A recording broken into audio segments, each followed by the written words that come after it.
नमस्कार, आप सबका स्वागत है आपके अपने चैनल बिहार की खबर में। आज हम बात करने वाले हैं बिहार की सबसे बड़ी खबरों की ओर। लेकिन वीडियो को शुरू करने से पहले आपसे एक छोटी सी अनुरोध है, वीडियो को एक प्यारा सा लाइक अवश्य कर दें, क्योंकि आपका एक प्यारा सा लाइक करना ही हमारे मेहनत का फल होता है। तो शुरू करते हैं बिहार की सबसे बड़ी खबरों की ओर।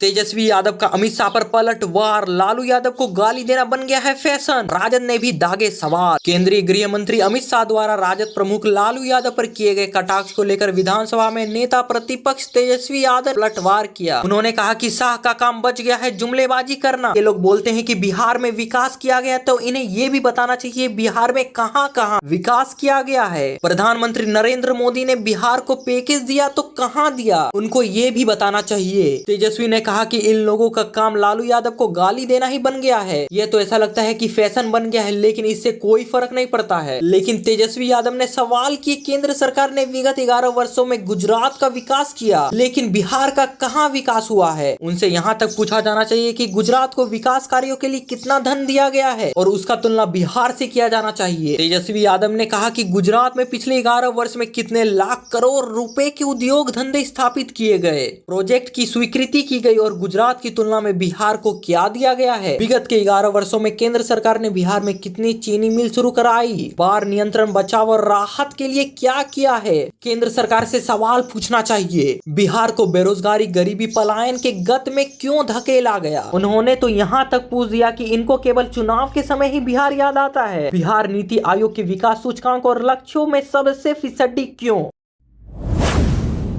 बिहार से और एक बड़ी खबर आ रही है सामने। ईडी करने जा रही है मनी लॉन्ड्रिंग के तहत बड़ी कार्रवाई। घूस देने वाले ठेकेदारों की अब खैर नहीं। बिहार में खबर आ रही है कि बिहार में टेंडर हासिल करने का खेल कोई नया नहीं है, लेकिन अब इस खेल में शामिल घूसखोर ठेकेदारों और अफसरों की सामत आने वाली है। प्रवर्तन निदेशालय ने रिश्वत के इस काले कारोबार पर नकेल कसने की ठान ली है। हाल ही में हुई पटना में ताबड़तोड़ छापेमारी, जिसने की सबको एकदम चौंका कर रख दिया है, जब भवन निर्माण विभाग के पूर्व मुख्य अभियंता तारनी दास समेत कई अधिकारियों के घरों में करोड़ों रुपए नगद बरामद हुए तो सबके होश उड़ गए। अब तो ईडी का अगला निशाना वे ठेकेदार है जो घूस देकर टेंडर मैनेज करते थे। अगर हम सूत्रों की माने तो दागी अफसरों से पूछताछ में इन ठेकेदारों के नाम सामने आ रहे हैं और फिर मनी लॉन्ड्रिंग के तहत बड़ा एक्शन होगा। पिछले दिनों ईडी ने बिहार में भ्रष्टाचार के खिलाफ बड़ी कार्रवाई की थी। पटना में भवन निर्माण विभाग के पूर्व मुख्य अभियंता तारनी दास के घर से करीब 8 करोड़ रुपए नगद बरामद हुए।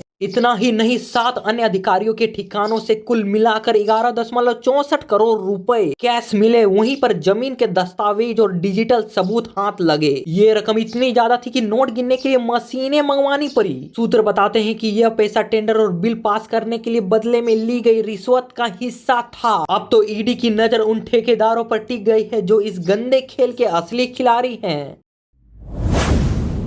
ट्रांसफर की राह देख रहे शिक्षकों के लिए खुशखबरी सामने आई। लिस्ट 2151 टीचरों का हुआ तबादला। शिक्षा विभाग ने रविवार को राज्य के सरकारी विद्यालयों के 2151 पुरुष शिक्षकों का ऐच्छिक स्थानांतरण किया। स्थानांतरण होने वाले शिक्षकों की पत्नियां भी सरकारी विद्यालयों में ही शिक्षक हैं। ट्रांसफर के बाद ये सभी पुरुष शिक्षक अपने पत्नी के पद स्थापन वाले जिले में पहुंच गए हैं। वहीं पर और एक बड़ी अपडेट आ रही है, पटना जिले में ट्रांसफर के लिए करना होगा इंतजार। हालांकि जिन पुरुष शिक्षकों की पत्नी पटना जिले में पद स्थापित है, उनका स्थानांतरण नहीं हुआ है। ऐसे पुरुष शिक्षकों के स्थानांतरण पर बाद में विचार होगा। इन शिक्षकों का पटना जिला में स्थानांतरण इसलिए नहीं हो रहा है क्योंकि पटना जिले में पहले से ही बहुत अधिक शिक्षक पद स्थापित हैं। प्राथमिक शिक्षा निदेशक साहिल के हस्ताक्षर से जारी आदेश के मुताबिक इस ट्रांसफर से नियोजित शिक्षकों को अलग रखा गया है।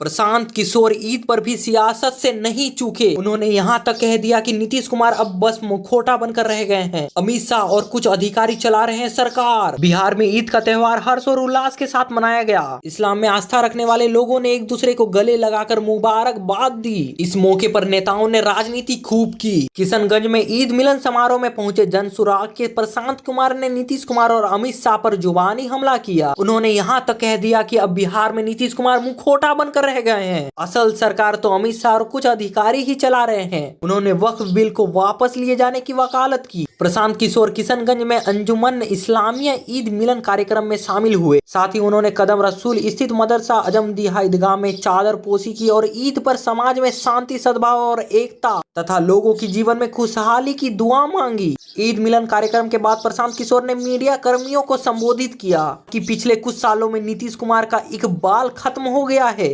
प्रशांत किशोर ने तो यहाँ तक कह दिया कि नीतीश कुमार शारीरिक रूप से थक गए हैं और मानसिक रूप से बीमार हो गए हैं। खुद सरकार चलाने की स्थिति में नहीं है, बल्कि भाजपा ने उन्हें जबरदस्ती 11 करोड़ लोगों के ऊपर बैठा रखा है। नीतीश कुमार को सिर्फ मुखौटा बना रखा है, जबकि दिल्ली में बैठे सरकार और उनके अधीन कुछ अधिकारी बिहार में सरकार चला रहे हैं। वक्फ बिल पर कहा कि जन सुराज इस बिल को वापस लेने की मांग करती है। प्रभावित समुदाय को विश्वास में लिए बगैर कानून बनाया जा रहा है। उन्होंने कहा कि अगर वक्फ कानून पारित होता है तो इसके लिए भाजपा से ज्यादा नीतीश कुमार और उनकी पार्टी जदयू के सांसद जिम्मेदार होंगे। अगर जदयू के सांसद वक्फ के खिलाफ वोट करते हैं तो ये कानून नहीं बन सकता है। अगर वे वक्फ के खिलाफ वोट नहीं करते हैं तो खुद को गांधी और लोहिया का अनुयायी कहना गलत होगा। नीतीश कुमार को मुस्लिम समाज कभी माफ नहीं करेगा।